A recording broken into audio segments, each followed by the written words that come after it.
Oh, all right. So this is the judge that got caught in a couple of scandals.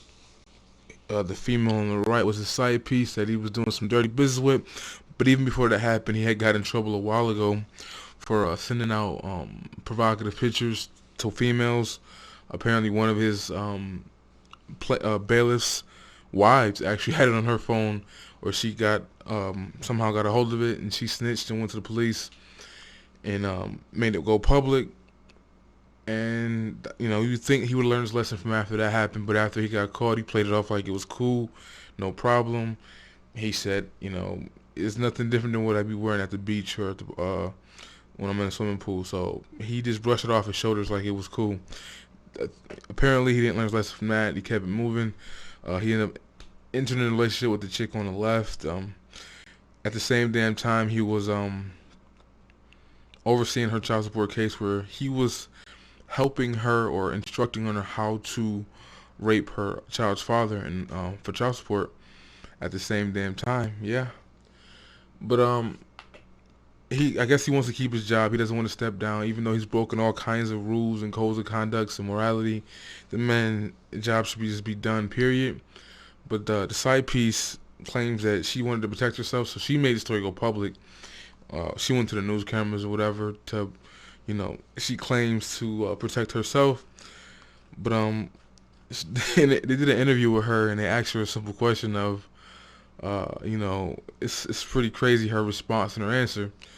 But apparently the judge's wife, I think so, I agreed that she knew about him having affairs or whatnot, and she seemed like she was cool with that. It's just the fact that, she didn't want the judge having a baby by the side piece, because she thought that kid would be entitled to some type of money in the future, which that does make sense to me. But anyways, check out this this side piece. Well, first check out some of the clip from the newscast to the hearing, where he actually has his wife testifying for him on his behalf, which in my opinion clearly shows that she knows about his extramarital affairs. It is what it is. But yeah, check. Phone number and asked her to call him. Well, fast forward to today, that woman took the witness stand against him and may end up sinking his career as a judge. Most of us never heard of Judge Wade McCree until we got this eyeful last year. Well, today we got an earful as the Judicial Tenure Commission began disciplinary hearings against the once respected judge. Respondent may not think that there's any shame in his game, but the facts and the witnesses in this case will show that he shamed the bench, he shamed the legal profession. McCree is accused of having a sexual relationship with Geniene Mott, whose child support case was before the judge during their affair. McCree admits to the affair, but says it did not impact how he ruled. Today, Mott recalled when she first met the judge. Mr. McCree joined into the conversation, and eventually he stepped around to the side of the bench that I was on and gave me his business card. From there, says Mott, began a months-long affair that included going to lunch and football games, texting back and forth while McCree was on the bench, and more. Between May and November of 2012, did you engage in sexual conduct with Judge McCree? Yes, I did. Numerous times? Yes. At least twice at the Westin Hotel? Yes. How about Judge McCree's marital home? Yes. And yes, inside McCree's chambers, too. The two texted constantly, Mott said, often about the pending child support case. In one exchange, she and McCree discussed incarcerating the father of Mott's child unless he made a $2,500 payment. The relationship continued, and last September, McCree transferred the case to another judge. But by then, Mott says their affair had spanned months. In November, Mott says she told McCree that she was carrying his baby. Today, she's still pregnant, but was evasive when asked by McCree's lawyer if that baby is the judge's. Are you carrying Wade McCree's baby? Is that what you're saying? I'm not answering any questions related to my pregnancy. Minutes later, Mott said she wasn't sure if the baby was McCree's. The judge is also accused of improper bench conduct, texting demeaning comments to Mott about other defendants in his courtroom. Come on, you're talking about the docket from hell, filled with tatted up, overweight, half English speaking, got to stank, and then you walk in. And the judge is accused of filing a false report of a felony when he accused Mott of stalking him. Today, prosecutor Kim Worthy took the stand and recalled receiving a phone call from McCree. And he said that he had been a bad boy. And I said, well, what do you mean? He said that he started a relationship outside of his marriage, that it was very brief, that it didn't mean anything, and that now a woman was claiming to be pregnant and was stalking him.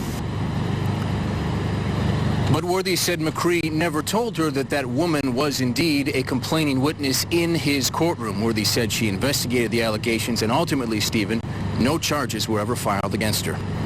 Ross, did McCree's lawyer offer any kind of glimpse into the strategy that the defense is going to be taking here? There was some foreshadowing today in opening statements when his lawyer Brian Einhorn said that they're going to call a number of physicians who at one point treated Wade McCree over the last couple of years. At least 2 physicians should be called, and he hinted that the judge was recently diagnosed with a mood disorder, which he suggested might be to blame for at least some of his activity over the last year and a half. Grand total, we expect that they will have 8 witnesses that they will call beginning tomorrow. Today, the JTC rested its case. All right, Ross. And he called on a surprise witness to help his case. Right now, investigator Ross Jones is in Ann Arbor. Ross, what can you tell us about this disciplinary hearing against Judge Wade McCree? Well, Jeff, given that Judge McCree already admitted to having an affair, few people probably expected that the first witness he would call would be his wife. Well, today, his first witness was his wife. She testified on his behalf for almost 2 hours. Her name is Laverne McCree and has been married to the judge for 25 years. She testified calmly and evenly and helped try to paint the woman at the center of this controversy, Geniene Mott, as an extortionist. Mott was a complaining witness in a child support hearing before Judge McCree and said as a result of their months-long affair, she was carrying the judge's child. Well, today, Mrs. McCree testified that Mrs. Mott demanded money. Ms. Mott was extorting that she would get the abortion if Wade provided a proof of service that he was getting divorced. He provided a proof of service that we agreed that we would go through these hurdles. He provided a proof of service to her. Then she changed her mind. Now, for the better part of the day, Judge McCree has been on the witness stand. He's testified for about 4 hours. He appeared carefree and enthusiastic. He said he and Mrs. Mott had terrific chemistry. I lusted after this woman, and I don't mean to be that bold, but I did. I should have recused myself from that case and transferred it to another judge in a more timely manner. Now, even though McCree was on the bench for 4 hours, as I said today, or on the witness stand rather, they are not done questioning him. This hearing will resume on Tuesday here in Ann Arbor, and we will be here live in Ann Arbor tonight. I'm Ross Jones. Jeff, back to you. Hey, Ross, you say carefree, but he has a lot to lose here, right? He could lose his job? He could very well lose his job as a judge. He is just asking that he be censured. In other words, he's saying that he acknowledges he made a mistake here, but not recusing himself from this case where he was having a relationship with a woman. He says, just give me a censure. The JTC has different things in mind. Okay, well. With Miss Mott, in many of these matters, you got to tell her what she wants to hear, or she continues to sweat you, or sweat me, as was a nice but demanding woman that she was. She always wanted, the next biscuit. A local judge describing the woman with whom he had an affair, all part of a hearing that could end his career. Welcome back to Let It Rip. With us now, the woman at the center of the sex scandal involving Wayne County Judge Wade McCree. Geniene Mott is here. She is pregnant and ready to talk about what happened, who's to blame, and maybe who's the father. Next to her, an attorney who has handled a wide range of cases from criminal defense to personal injury to family law. She's also a member of the Law and Media Committee for the State Bar of Michigan. Tracy Martin is with us.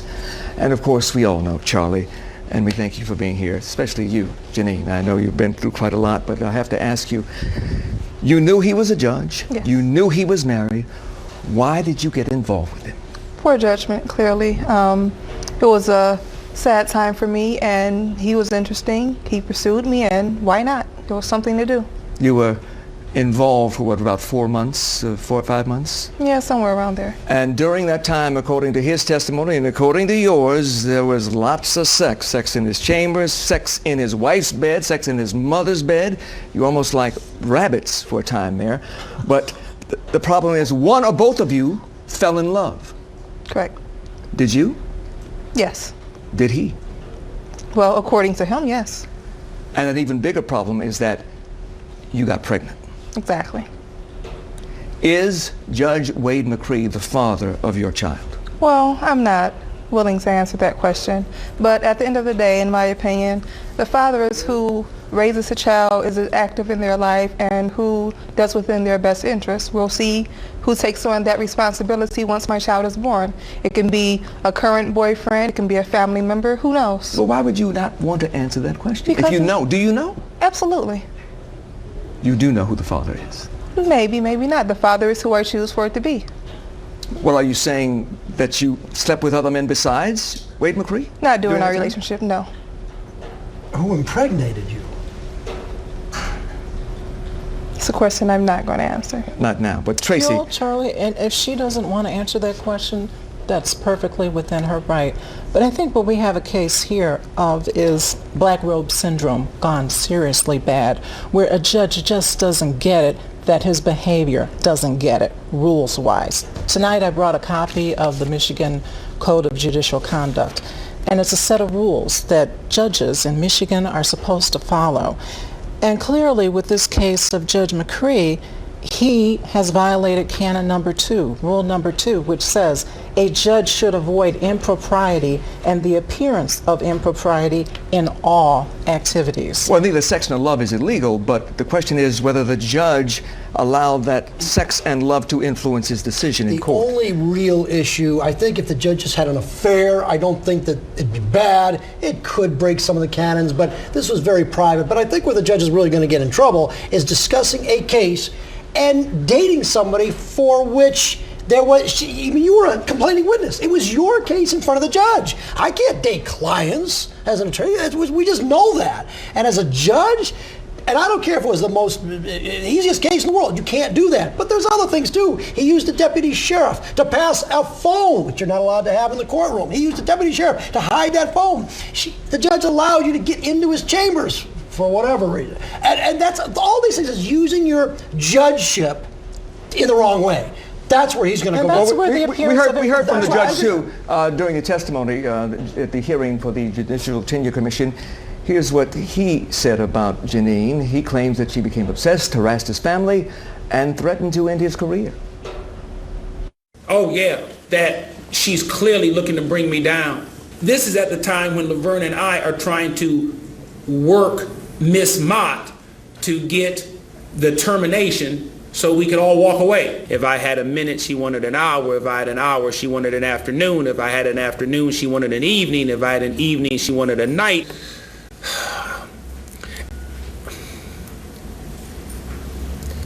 I was vulnerable, but my nose was open. I knew what I was doing when I was getting into this relationship. I lusted after this woman.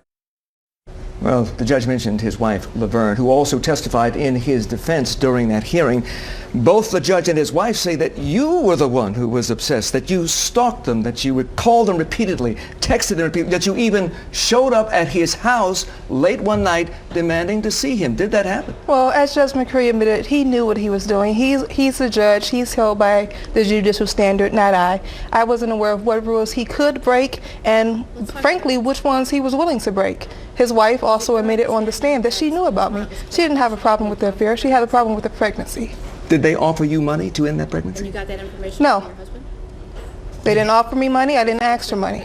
Her issue was the pregnancy, and she thought that my child would have entitlement to that inheritance. Did they offer you the deal that if you got the termination of your pregnancy, then Judge Wade McCree would then file for divorce? Well, he had already filed for divorce. He filed for divorce on October 11th. His wife just didn't know about it. She testified to what she was told by Judge McCree, and obviously she doesn't have the whole story. But now there's some people who will look at you, Geniene. Now you know what some people are saying. Well, I really don't care what people are saying. I was in court under subpoena, and I was 100% truthful, as I was in the first interview with Charlie LaDuff.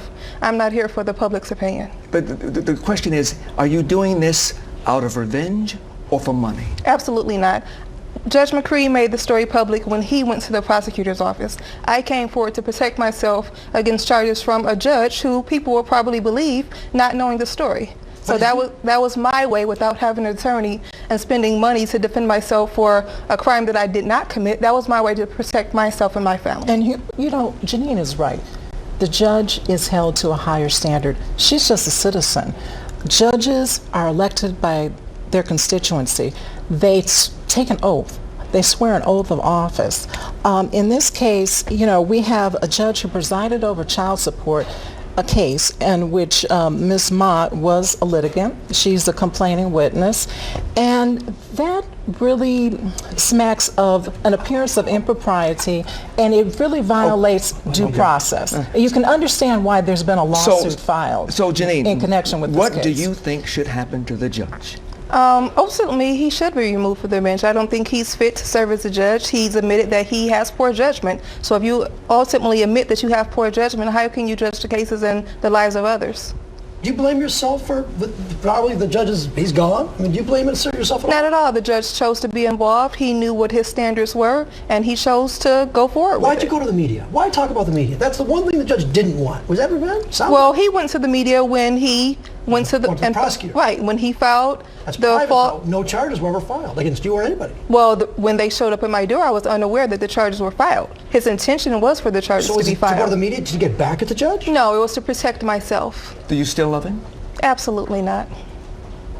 How do you think it's going to end? Are you going to sue him after this in civil court? Who knows what would happen? And absolutely anything is possible. I'm learning details of the case with the testimonies, so as you are. Do you regret this whole affair? Absolutely.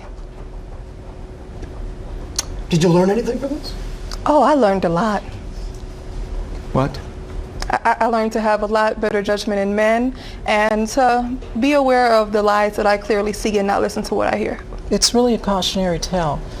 Ms. Mott says that she's learned a lot, and hopefully the judge has learned a lot as well. But the bottom line in all of this is that we cannot have criminal defendants wondering in a court of law if they're being hammered by a judge in a courtroom because the judge is hammering the other side in the bedroom. Can't have it. Look, we thank you for your opinion. You understand? We especially thank you, No problem. Geniene, for being here. Best of luck to you no matter what happens. And thank you for hearing my side of the story. We appreciate it. All right, so you heard what the chick said, the side piece said.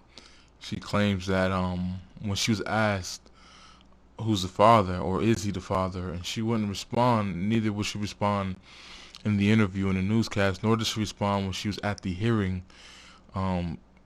which kind of makes people think that it's a possibility, obviously, that he might not even be the father of that child, which I do believe she tried to extort that man, and she's trying to have him abort a kid that's possibly not even his if he didn't leave his wife or what have you and all that nonsense. But it shows you how much power, you know, women constantly say it takes two to have a baby. No, it takes two to conceive a child. A woman has the options whether or not she becomes a mother or not that men don't have. And this woman clearly shows you that. You know, she said, you know, who the father of the child is up to her. She gets to decide who the daddy is. Not DNA, not the courts. She does. Whoever she pursues, whoever she plays multiple choice, eeny, meeny, miny, mo, you know, she gets to decide who the daddy is. So, I don't know. It's crazy. Honestly, these chicks are be wildin'. This reminds me of what Nikki Thomas said when I did the video about the Marine who was paying child support for a kid for 4 years. He's been paying for 15 years, but he found out the child was not his after 4 years. But Nikki Thomas' whole argument was, or Nikki Woods, rather, I keep calling her that, was that simply, well, you've been there this long, so you might as well keep doing it. Like, a father is the one who has DNA. We want to get that straightened out first. If anything comes after that, that's whatever. But let's, you know, women get to say, well, no, he was there the whole time, so I'm choosing him to be the father. Even though he might not technically biologically be the father, that doesn't matter. What matters is simply who I decide and who I think should be the father. You know, that's just crazy that they have that much power to do that, though.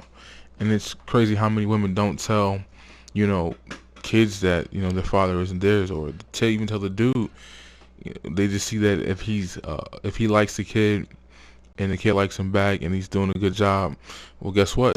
You're the dad. That's crazy. Exactly.